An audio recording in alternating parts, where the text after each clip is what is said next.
Hey guys, Simon here, and thanks for stopping by and checking out my channel. Today we are talking about Friday the 13th the game and 10 new perks I made up for the developers to add to the game to make the playing experience better and to actually add in some perks that players will use. If you guys enjoy the video, do the button thing, subscribe, and leave a comment letting me know what you think. Thanks again for watching, and here we go. I'm sure this idea has been thought up by anyone who has played this game, stacking items. The developers sort of let us do this with med sprays, but not really, as the medic perk just lets you get 2 uses of a med spray, not 2 med sprays. Stack 'em, however, will allow you to stack up 2 items in a quick select item spot, meaning you can pick up a pocket knife and then a second one, and they will both be in the same spot with a number 2 representing how many you are holding. If you were picking up a third knife, it would go into the next quick slot spot, as a 5th pocket knife would be found in the following slot as well. The same would go for med sprays and firecrackers. However, one drawback of this perk is that it will not allow you to use the medic perk, as this perk basically is that perk and you should not be able to stack those 2 perks together. One drawback, again, to this perk is that it will also decrease a character's speed by a point because of the extra increase in carrying capacity.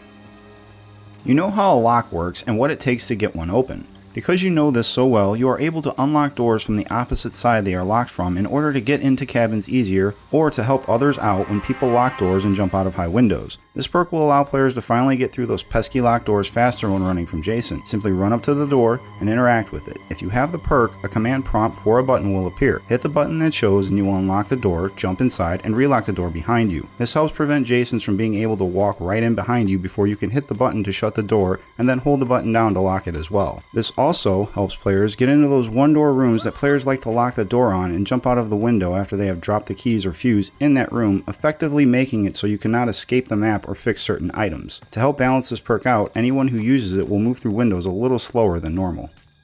No more tripping for you ever, as long as this perk is in your perk slot. It's annoying to stumble or trip when you are running, and you haven't even seen Jason yet, so why the hell would you trip yourself up?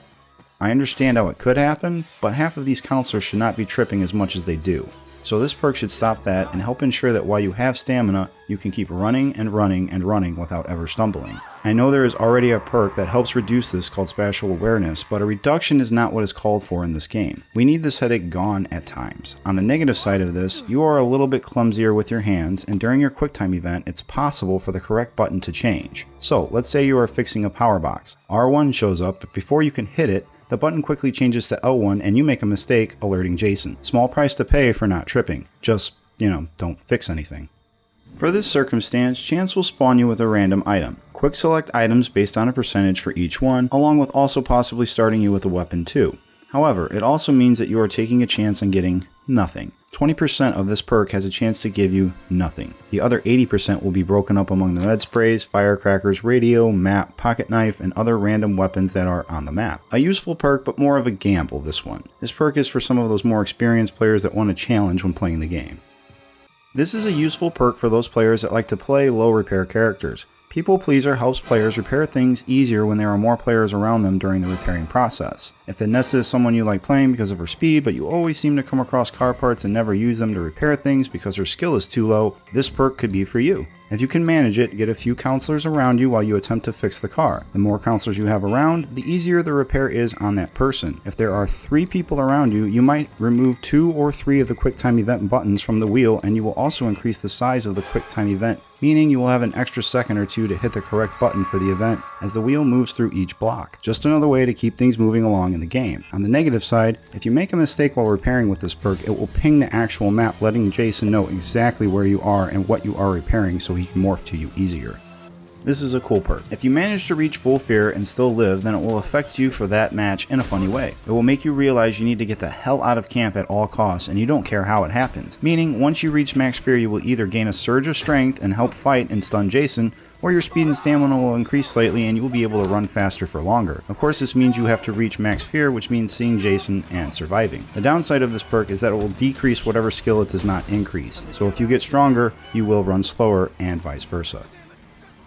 The name of this perk sort of says it all. You know how to take a fall or a jump or whatever it is that stuntmen take. Jumping or moving through broken windows now causes less damage to your counselor. This is a very big deal because broken windows are a big advantage for Jason. Minimizing this damage could change the game in a big way, but remember, it does take a perk slot away from you in order to gain this ability. One of the downfalls of this ability, however, is that it will make you move a little slower going through windows, but that's a small price to pay for being able to move through them more often with less damage. Another benefit for this perk is that it will also help reduce the amount of damage you take from high falls like jumping from second story windows. Overall though, this perk is meant to help people with the broken window situations they sometimes find themselves in. Just remember that broken windows will still hurt you, just not as much. Where you might have been able to go through a broken window twice before it causes you to limp, now it might only allow you to go through 3 times before, the limp sets in. Also, as a benefit for this perk, it will allow you to not die if you get hit by the car for the first time. Meaning if some a-hole player tries to run you over, this perk might allow you to get hit once but not die. Just knock you down so you can get back up and run away from the car. However, a second hit by the vehicle might be enough to kill you, so be aware.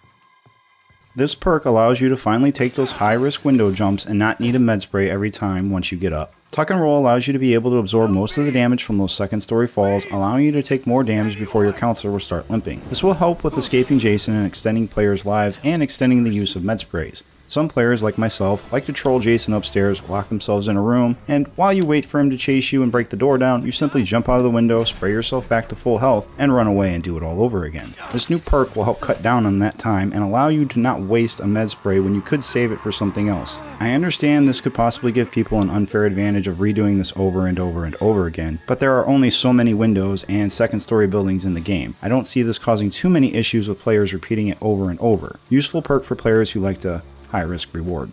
Finally, you can keep running and heal yourself without missing a beat. No reason why players should have to stop and let Jason close in on you while you heal yourself. Only for him to reach you, and as you heal yourself back, bam, he hits you once and twice and you're right back where you started. Having this perk equipped means you can not only heal yourself, but other players as well if they are running and you can keep pace with them. Just another useful tool in the fight against Jason. However, being able to heal on the run means you might not know what is in front of you, so your chance to trip and stumble is also increased.